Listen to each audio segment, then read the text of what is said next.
Hi hello friends, welcome back to Prarthana kitchen. ಇವತ್ತು ನಾನು ಮಾಡ್ತಾ ಇರೋ ರೆಸಿಪಿ ಬಂದು ಮಾವಿನಕಾಯಿ ತಿಳಿಸಾರು. ಬನ್ನಿ ಹೇಗೆ ಮಾಡೋದು ಅಂತ ನೋಡೋಣ. ಬನ್ನಿ ಏನು ಇಂಗ್ರೀಡಿಯೆಂಟ್ಸ್ ಬೇಕಾಗುತ್ತೆ ಅಂತ ನೋಡೋಣ.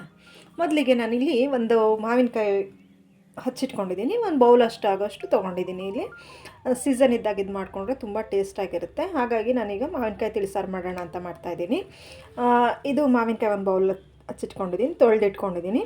ಸ್ವಲ್ಪ ಹಸಿಮೆಣಸಿನ ಪುಡಿ, ಸ್ವಲ್ಪ ಕೊತ್ತಂಬರಿ ಸೊಪ್ಪು, ಹರಳುಪ್ಪು, ಜೀರಿಗೆ ಮೆಣಸು ಪೌಡ್ರ್ ಮಾಡಿ ಇಟ್ಕೊಂಡಿದ್ದೀನಿ. ಮೆಣಸಿನ ಪೌಡ್ರು, ಜೀರಿಗೆ ಪೌಡ್ರು, ಸಾಸಿವೆ, ಜೀರಿಗೆ, ಒಣಮೆಣಸಿನ್ಕಾಯಿ, ಹಿಂಗು, ಒಂದು 4-5 ಎಸಳಾಗೋಷ್ಟು ಬೆಳ್ಳುಳ್ಳಿ ಜಜ್ಜಿಟ್ಕೊಂಡಿದ್ದೀನಿ, ಕರಿಬೇವು, ಸ್ವಲ್ಪ ಬೆಲ್ಲ. ಬನ್ನಿ ಹೇಗೆ ಮಾಡೋದು ಅಂತ ನೋಡೋಣ. ಮೊದಲು ನಾನು ಸ್ಟವ್ ಹಚ್ಕೊಂಡು ಈ ಪಾತ್ರೆಗೆ ಒಂದು ಗ್ಲಾಸ್ ನೀರು ಹಾಕ್ಕೊಳ್ತಾ ಇದ್ದೀನಿ. ಈ ಮಾವಿನಕಾಯಿ ಏನು ಹಚ್ಚಿಟ್ಟಿದ್ವಿ ಅದನ್ನು ಅದರೊಳಗೆ ಹಾಕ್ಕೋಬೇಕಾಗತ್ತೆ. ಈ ಮಾವಿನಕಾಯಿ ಹಾಕ್ಕೊಳ್ತಾ ಇದ್ದೀನಿ. ನಿಮ್ಮ ಬೌಲಷ್ಟು ಹಚ್ಚಿಟ್ಕೊಂಡಿದ್ದೆಲ್ಲ ಮಾವಿನಕಾಯಿ. ಅದಕ್ಕೆ ಸ್ವಲ್ಪ ಹರಳುಪ್ಪು, ಸ್ವಲ್ಪ ಅರಿಶಿನ ಹಾಕ್ಕೊಳ್ತಾ ಇದ್ದೀನಿ. ಇದು ಚೆನ್ನಾಗಿ ಬೇಯಬೇಕೀಗ. ಇದು ತುಂಬ ಚೆನ್ನಾಗಿ ಬೆಂದಿದೆ. ಈಗ ಇದನ್ನು ಒಂದು ಮಿಕ್ಸಿ ಜಾರ್ಗೆ ಹಾಕ್ಕೊಂಡು ರುಬ್ಕೋಬೇಕಾಗತ್ತೆ. ಮೊದಲಿಗೆ ಒಂದು ಪ್ಯಾನ್ಗೆ ಸ್ವಲ್ಪ ಎಣ್ಣೆ ಹಾಕ್ಕೊಳ್ತಾ ಇದ್ದೀನಿ. ಸಾಸಿವೆ, ಜೀರಿಗೆ, ಬೆಳ್ಳುಳ್ಳಿ ಜಜ್ಜಿಟ್ಕೊಂಡಿದ್ನಲ್ಲ ಬೆಳ್ಳುಳ್ಳಿ ಹಾಕ್ಕೊಳ್ತಾ ಇದ್ದೀನಿ. ಚೆನ್ನಾಗಿ ಫ್ರೈ ಆಗಲಿ.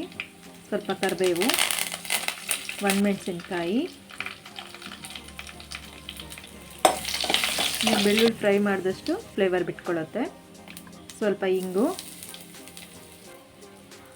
ಏನು ರುಬ್ಬಿಟ್ಕೊಂಡಿದ್ವಿ, ಬೇಯಿಸಿ ರುಬ್ಬಿಟ್ಕೊಂಡ್ರಂಥ ಮಾವಿನಕಾಯಿದು ರುಬ್ಬಿಟ್ಟಿರೋವಂಥದ್ದು. 1-2 ನಿಮಿಷ ಚೆನ್ನಾಗಿ ಫ್ರೈ ಮಾಡಿ ಆ ಮಿಕ್ಸಿ ಜಾರ್ಗೆ ಒಂದು ಸ್ವಲ್ಪ ನೀರು ಹಾಕ್ಕೊಂಡು ಎಲ್ಲ ಹಾಕ್ಕೋಬೇಕಾಗತ್ತೆ. ಸ್ವಲ್ಪ ಜೀರಿಗೆ ಪೌಡ್ರು, ಸ್ವಲ್ಪ ಮೆಣಸಿನ ಪೌಡ್ರು, ಚೆನ್ನಾಗಿ ಬೇಯ್ಕೊಳ್ಳಿ. ಒಂದು 2-3 ಮಿನಿಟ್ಸ್ ಚೆನ್ನಾಗಿ ಬೇಯಬೇಕಾಗತ್ತೆ. ಇದು ಆ ಹುಳಿ ಅಂಶ ಎಲ್ಲ ಬಿಟ್ಕೊಳ್ಳುತ್ತೆ. ಆವಾಗ ಇದು ತುಂಬ ಚೆನ್ನಾಗಿರುತ್ತೆ ಫ್ರೆಂಡ್ಸ್. ಉಳ್ಳುಳ್ಳಿಗೆ ಪುಳ್ಳಿಗೆ ತುಂಬಾ ಇಷ್ಟ ಆಯಿತು ನನಗೂ ಇದು. ಹಾಗಾಗಿ ನಿಮ್ಗೆ ತೋರಿಸೋಣ ಅಂತಲೇ ಮಾಡ್ತಾ ಇರೋದು ಇದು. ಸ್ವಲ್ಪ ಹಸಿಮೆಣಸಿನ ಪುಡಿ ಹಾಕ್ಕೊಂಡೆ, ಸ್ವಲ್ಪ ಉಪ್ಪು, ಹರಳುಪ್ಪು, ಸ್ವಲ್ಪ ಕೊತ್ತಂಬರಿ ಸೊಪ್ಪು, ಮತ್ತು ಇದೊಂದು 5-10 ನಿಮಿಷ ಚೆನ್ನಾಗಿ ಬೇಯಕ್ಕೆ ಬಿಡಬೇಕಾಗತ್ತೆ. ಬೆಲ್ಲ ಏನಿತ್ತಿಟ್ಕೊಂಡಿದ್ವಿ ಆ ಬೆಲ್ಲ ಹಾಕ್ಕೊಳ್ತಾ ಇದ್ದೀನಿ. ಕೊನೆಯಲ್ಲಿ ಬೆಲ್ಲ ಹಾಕ್ಕೊಳ್ತಿದ್ದೀನಿ. ಅದು ಹೇಳಿದ್ನಲ್ಲ, ಇದು ಒಂದು 10 ನಿಮಿಷನಾದರೂ ಚೆನ್ನಾಗಿ ಇಟ್ಕೋಬೇಕಾಗತ್ತೆ. ನೋಡಿ ಈಗ ಚೆನ್ನಾಗಿ ಬಂದಿದೆ.